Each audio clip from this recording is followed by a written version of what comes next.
Operation सिंदूर के साथ साथ आतंकवाद, पाकिस्तान पर चर्चा भी हो सकती है। इस अहम बैठक के फौरन बाद कैबिनेट की बैठक भी होनी है। तो सीज फायर के बाद मोदी कैबिनेट की ये पहली बैठक। कैबिनेट बैठक से पहले सीसीएस की भी बैठक होनी है।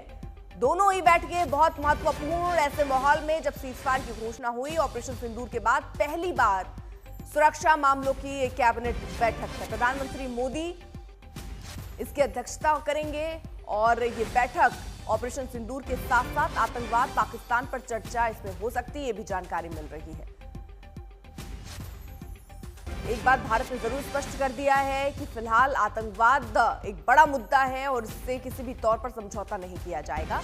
एक अहम बैठक होनी है। 3 तस्वीरें भी जल्दी से आपके सामने हम रख दें। ऑपरेशन के बाद ये पहली सीसीएस की बैठक है। हालांकि आपको बता दें, जब तनाव जैसी स्थिति थी 2 बार सीसीएस की बैठक उस वक्त हुई थी और अब सीज फायर के बाद यानी ऑपरेशन के बाद सीज फायर के बाद ये पहली सीसीएस बैठक है। ट्रंप के बयान पर भी सवाल है, क्योंकि ट्रंप जो दावा कर रहे हैं उससे फिलहाल सरकार इनकार करती नजर आ रही है। वहीं बीजेपी जश्न मनाने के लिए, इसको विजय दिवस के तौर पर मनाने के लिए तिरंगा यात्रा निकाल रही है। तो क्या बीजेपी क्रेडिट लेने की रेस में आगे बढ़ रही है? कई तरीके के सवाल अब उठ रहे हैं। लेकिन आपको बता दें, सीसीएस की जो आज बैठक होनी है उसमें कौन कौन से चेहरे होंगे। प्रधानमंत्री नरेंद्र मोदी तो होंगे ही, इसके अलावा एस जयशंकर होंगे, निर्मला सीतारमण होंगी, अमित शाह होंगे और राजनाथ सिंह होंगे।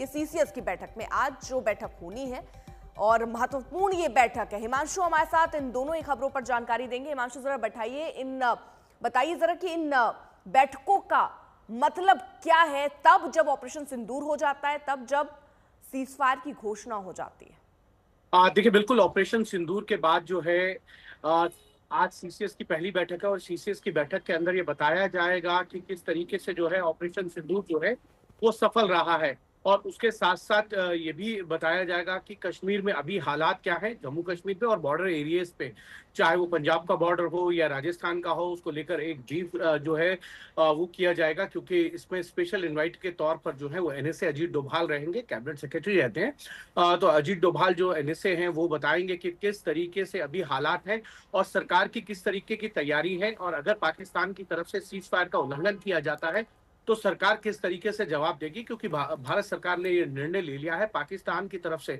अगर कोई भी एक्ट ऑफ टेरर होगा तो उसे एक्ट ऑफ वार माना जाएगा और उसका रिप्लाई उसी तरीके से दिया जाएगा।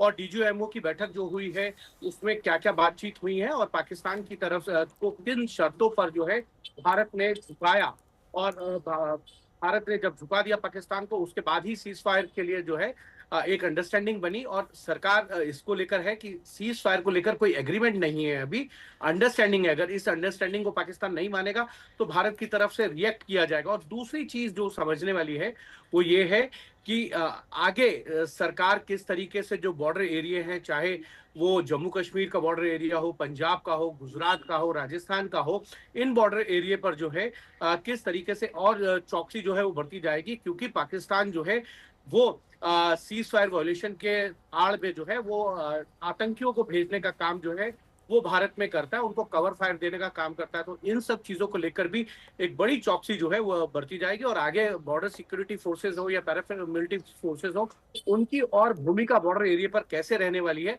एक पूरा ब्रीफ जो है वो किया जाएगा।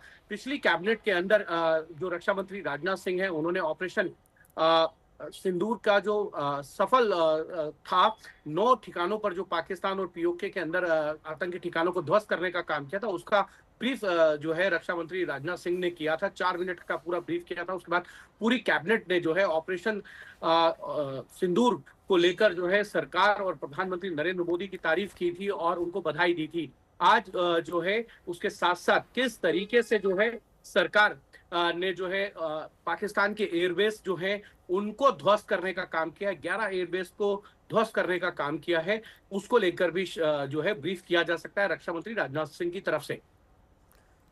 बहुत बहुत शुक्रिया आपका तमाम जानकारी के लिए। वहीं देखिए, सीसीएस की बैठक से पहले ही प्रधानमंत्री ने सरकार का रुख साफ कर दिया है। कल आदमपुर में जवानों के बीच प्रधानमंत्री ने हुंकार भरी और कहा कि अगर देश पर आँच आई तो भारत घर में घुसकर मारता है।